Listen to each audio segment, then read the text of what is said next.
नमस्कार बच्चों, आज के इस वीडियो में हम सिंक्रोनस इम्पीडेंस डिटर्मिनेशन का लेबोरेटरी मेथड डिस्कस करेंगे। बच्चों, एक वास्ट टॉपिक है जिसमें बहुत सारे सब टॉपिक्स बनते हैं। आपने OCC, open circuit characteristic, SSC, short circuit characteristics के बारे में सुना होगा। आप आगे इसके बारे में काफी डिटेल में पढ़ने भी वाले हैं, जहां हम सिंक्रोनस इम्पीडेंस, सिंक्रोनस रिएक्टेंस या फिर आर्मेचर या फिक्टिटियस रेसिस्टेंस की वैल्यू कैलकुलेट करेंगे। तो आइए इसको हम शुरू करते हैं और सबसे पहले समझते हैं कि हम लेबोरेटरी मेथड में सिंक्रोनस इम्पीडेंस को कैलकुलेट कैसे करते हैं। तो सबसे पहले हम समझेंगे बच्चों, सिंक्रोनस इम्पीडेंस यानी जो जेडएस है वो एग्जैक्टली है क्या।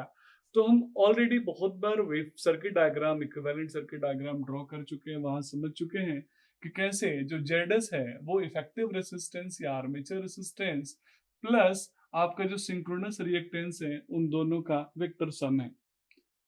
अब मुझे जेडएस कैलकुलेट करना है बच्चों, तो नॉर्मली मुझे आरए भी चाहिए और मुझे एक्सेस भी चाहिए।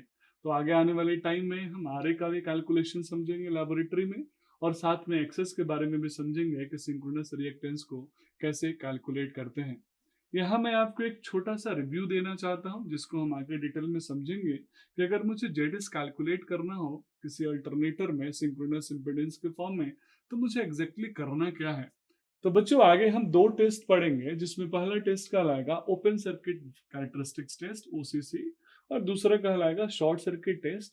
ओपन सर्किट टेस्ट में हम ओपन सर्किट कर्व बनाएंगे, सिमिलरली शॉर्ट सर्किट टेस्ट में भी हम शॉर्ट सर्किट कर्व बनाएंगे। अब होगा क्या बच्चों, एक पार्टिकुलर फील्ड करंट पे बहुत ध्यान से समझिएगा।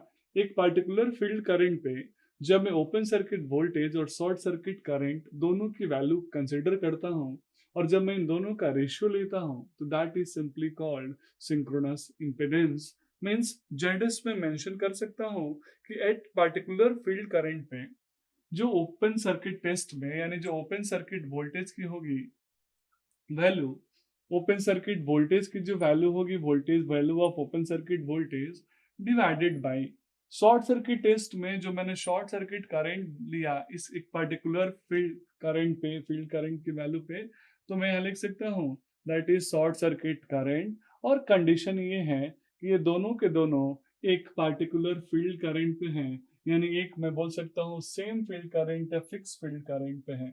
तो जब हम सेम फील्ड करंट पे बच्चों, ध्यान दीजिएगा, सेम फील्ड करंट पे जब हम ओपन सर्किट वोल्टेज और शॉर्ट सर्किट करंट का रेशियो लेते हैं, तो that ratio is called synchronous impedance means ZS. मैं चाहूं तो इसको नो लोड वोल्टेज यानी ई नॉट अपॉन आईएससी का भी वैल्यू लिख सकता हूं, या फिर मैं इसको वीओसी अपॉन आईएससी भी मेंशन कर सकता हूं। अलग अलग बुक्स में अलग अलग नोटेशंस होंगे। तो आइए बच्चों, इसे सिंक्रोनस इम्पीडेंस को कैलकुलेट करने के लिए और आगे की वैल्यूज को एनालाइज करने के लिए सबसे पहले हम तो आरए को कैलकुलेट करेंगे, और फिर एक्सिस को कैलकुलेट करने के लिए हम ओपन सर्किट टेस्ट और शॉर्ट सर्किट टेस्ट को परफॉर्म करेंगे।